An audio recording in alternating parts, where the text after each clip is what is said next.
At sa last chapter, nagawa na nga rito ng champion ang pinaplano niya.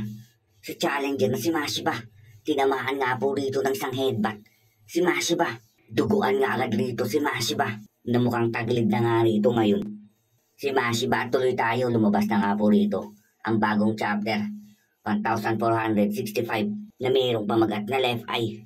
At tuloy tayo habang nagsimula ulit ang laban. Bumibitaw nga rito si Mashiba ng kanyang atake para mapigilan rito sa pagsugod pagdikit sa kanya ang champion, na hindi nga rito maabot ngayon ang mga pag-atake ng champion sa kanya. Sumisigaw nga rito ang announcer na pinapanatili ni Mashiba ang distansya niya ngayon sa champion, na napaka-higpit nga rin daw rito ngayon na guard ng champion, na sinasabi nga rito ng announcer na kung dumugo ulit ang sugat ni Mashiba at tinignan ito ng doktor, ay baka ipatigil na nga rito ang laban at talo na siya. Na kailangan nga raw ritong makasurvive ni Mashiba sa round 4 na mayroon pang natitirang 40 seconds sa round. Na ano nga daw po rito ang mangyayari habang sunod-sunod ang pag-atake ni Mashiba para mapigilan sa pagsugod ang champion, na sinasabi nga rito ng mga manonood na napakaraming lumabas na dugo kay Mashiba, na kung bumuka ulit nga daw po rito ang sugat niya, ayun na tiwalang-tiwala sila rito na alam nila ang gagawin ni Mashiba, na hindi niya papalapitin sa kanya ang champion. At sumugod na nga rito ang champion, ngiting-ngiti na, lumusot na sa atake ni Mashiba. At eto, matapos patigilin ng champion ang kanan ng challenger, ay nakalapit na nga ito, sigawan ang lahat ng nakapasok na si Marcos kay Mashiba. Pagkabitaw ng kaliwat kanan ng champion, ay todo ang pag-ilag rito ni Mashiba. Napakalakas nga po rito ng pag-atake ng champion, taas ng guard si Mashiba, na pinoprotektahan niya ang kaliwang mata niya. At sabi nga rin dito nila Sendo na ang punteriya ng champion ni Marcos Rosario ang mata ni Mashiba para bumuka ulit ang sugat nito. Ganon din ang sinasabi ni Sawamura. Pero ito nga po ngayon ang ginagawa ni Mashiba. Mabilis siyang lumalayo sa champion, hindi na nga siya rito nakikipagsabayan pa. Napansin agad dito nila Aoki na halatang halata ang pagkuha sa distansya ngayon ni Mashiba kay Marcos Rosario dahil sa pagdurugo ng kanyang malapit sa kaliwang mata, na marahil ay lumabo nga rin daw po rito ang paningin ni Mashiba sa kanyang kaliwa.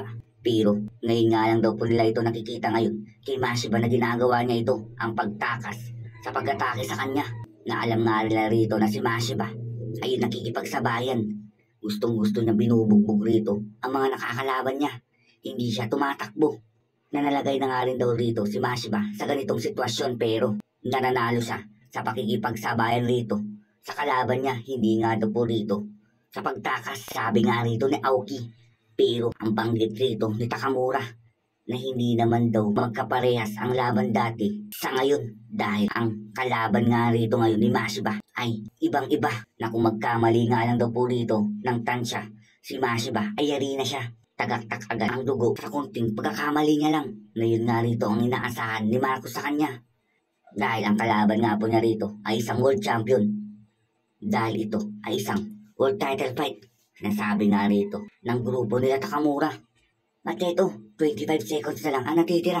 Sigaw ng announcer, isang malakas ulit na kanan kay Marcos. Sigawan ang lahat ng mga manonood. Natibayan lang ni Mashiba na tumakbo na nga lang daw po siya, na wag rin daw po siyang mag-clinch dahil madidikit siya sa champion. At ito nga rito nga si Mashiba, galit na galit at ang lalabo ang kaliwang mata niya dahil sa sugat niya, at paparating na ang kaliwa ni Marcos. Naiinis nga siya rito sa paglabo ng kaliwa niya. 20 seconds lang ang natitira, sigaw ng announcer. Pero ito, nagtaka si Mashiba. Biglang nawala nga po rito sa paningin niya si Marcos Rosario. At matapos nun, napatid nga rito si Mashiba. Matapos nga po niyang mapatid, ay biglaan agad rito umatake si Marcos sa kanya. Naswerte na lang ay nasangga pa nga po ito ni Mashiba dahil hindi nga niya rito inaalis ang guard niya sa kaliwang mata niya. Bumitaw ulit ang kaliwa ang champion at papunta na nga po rito ngayon sa may corner si Mashiba. Sigawan ang lahat dahil natrap na nga daw po rito si Mashiba sa corner. Hindi na siya makakatakas kay Marcos Rosario. At ito, binilabira na nga po niya rito si Mashiba sa may corner. Sunod-sunod na ang pag-atake niya.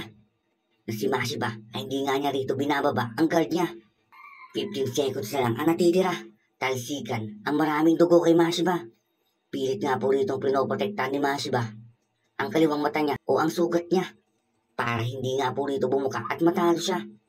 Naalam nga rito ng lahat, sinisigaw nila na tibayan rito ni Mashiba para hindi bumuka ang dugo at para matalo siya. Sigaw si Ipo, natatagan nga daw po rito, kayanin ni Mashiba. Ganon rin si Coach Toho. Habang sumisigaw na nga po rito si Mr. Bean, natapusin niya na si Mashiba. Pero ito nga po rito ngayon ang kaloob-looban ni Mashiba, lumalabas na ang galit niya. Napilit niyang pinipigilan. Na halos patapos na nga daw po rito ang round 4 pero ang buwisit na ito sinasabi niya sa champion. Magkadikit na nga daw po silang dalawa at hindi siya rito makakasangga sa gagawin ni Mashiba na pwede ang pagsiko sa champion. At gagamitin nga daw po niya rito kanyang siko ng champion. Na kung ginawa nga daw po rito ngayon ni Mashiba ang pagsiko kay Marcos Rosario ay malamang ay matututunan nga daw po niya rito ang tamang leksyon na magpapatigil sa champion. Gustong sikuhin na nga rito ni Mashiba ang champion. Sinisigaw ng kanyang kalooban na gusto na nga po niya ritong gumanti sa ginawa sa kanyang pandaraya sa pag-headbutt sa kanya. At matapos na nito tuloy tayo, tumunog na ang bell. Tapos na ang round 4. Habang nakataas na po rito ang kanang kamay ni Mashiba. Nagulat rito sila Ipo na mukhang alam niya ang gustong gawin ni Mashiba. Ganon din sila sa Wamura, nakangiti siya.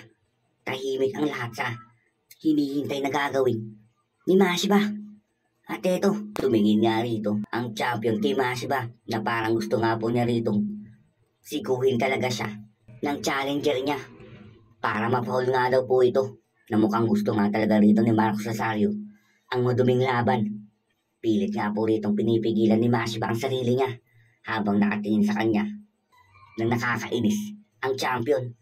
At matapos doon, naghiwalay na ang dalawa. Hindi nga po rito tinuloy ni Mashiba ang pagsiko. Takbo agad sila Coach Toho para gamutin ang pagdurugo kay Mashiba. Hindi nga daw po nila rito ahayaan na matapos ang world title match ni Mashiba ng ganito lang. Hindi nila hahayaan na mabaliwala ang lahat ng training. Pagkahawak nga rito ni Coach Toho kay Mashiba, naramdaman niya ang inis ni Mashiba. Ano nga daw po rito ang nararamdaman nga ni Coach Toho kay Mashiba? Sinasabi nga niya rito sa kanyang isip. Nito, galit na galit si Mashiba. Nagpipigil. Gustong-gusto nga po niya ritong yariin ang champion na mukhang mangyayari nga dito ulit ang ginawa niya kay Sawamura. At dito po nagtatapos ang ating chapter 1465. Maraming salamat po mga knockout.